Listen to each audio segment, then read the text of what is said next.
saya Hasma dengan NIM 21093081100006. Baik, di sini saya akan menjelaskan dua materi. Yang pertama yaitu uji validitas dan reliabilitas. Dan yang kedua yaitu analisis data dan pembahasan. Yang pertama, saya akan menjelaskan uji validitas dan reliabilitas. Uji validitas dan reliabilitas merupakan langkah penting dalam penelitian untuk memastikan keadaan dan akurasi dari alat ukur yang digunakan. Memahami konsep, dasar, dan metode pengujiannya sangat penting untuk mendapatkan hasil penelitian yang terpercaya. Adapun definisi validitas yang pertama yaitu akurasi. Validitas pengukur seberapa akurat suatu alat ukur mengukur apa yang seharusnya diukur. Dan yang kedua yaitu ketepatan. Validitas juga menunjukkan seberapa tepat alat untuk tersebut dalam menghasilkan data yang diperlukan. Dan yang ketiga yaitu kendala. Validitas memastikan bahwa hasil pengukuran dapat diandalkan dan konsisten.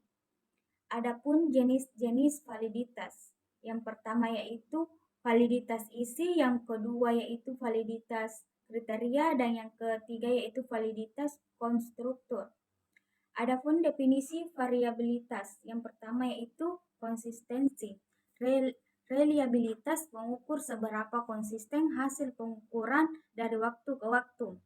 Yang kedua yaitu keandalan. Reliabilitas menunjukkan sejauh mana alat ukur dapat diandalkan dan memberikan hasil yang stabil. Dan yang ketiga yaitu presisi. Reliabilitas juga menunjukkan seberapa presisi alat ukur dan menghasilkan data. Adapun jenis-jenis reliabilitas, yang pertama yaitu reliabilitas konsistensi internal, yang kedua reliabilitas ekuivalensi, dan yang ketiga reliabilitas stabilitas. Baik, untuk materi selanjutnya yaitu analisis data dan pembahasan. Adapun tahap-tahap analisis data, apa saja langkah-langkah persiapan yang dilakukan sebelum analisis data? Yang pertama yaitu pengecekan kuesioner yang masuk. Dan yang kedua yaitu editing. Yang ketiga yaitu coding. Dan yang keempat yaitu tabulasi. Dan yang kelima yaitu pengecekan data akhir. Dan yang keenam yaitu analisis data. Analisis data sebelum melakukan analisis. Gambaran umum, responden. Hal yang harus diperhatikan adalah yang pertama yaitu analisis penelitian, penyajikan profil responden, dan yang kedua yaitu data gambaran umum responden, dan yang ketiga yaitu analisis gambaran umum responden. Pemilihan metode statistik sebagai alat analisis data dalam penelitian akan sangat bergantung pada tujuan penelitian, dan yang kedua yaitu jenis pengukuran dan penentukan ukuran sampel. Yang ketiga yaitu jumlah variabel yang diamati.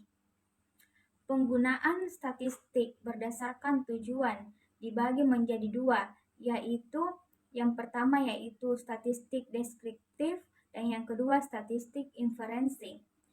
Penggunaan statistik berdasarkan pada parameter dan ukuran sampel yang digunakan dalam penelitian.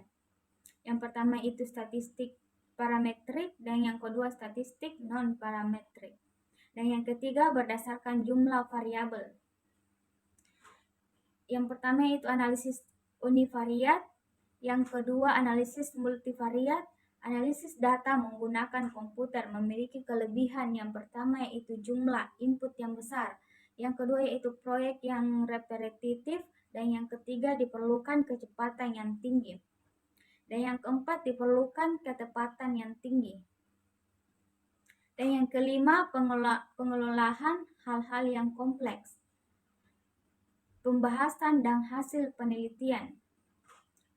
Beberapa hal yang perlu disajikan dalam pembahasan hasil penelitian adalah yang pertama hasil uji hipotesis, yang kedua penjelasan logis mengapa suatu hipotesis diterima atau ditolak, dan yang ketiga analisis perbandingan hasil penelitian dengan hasil penelitian sebelumnya yang relevan. Baik, mungkin itu saja yang bisa saya sampaikan. Wabillahi taufiq walhidayah. Wassalamualaikum warahmatullahi wabarakatuh.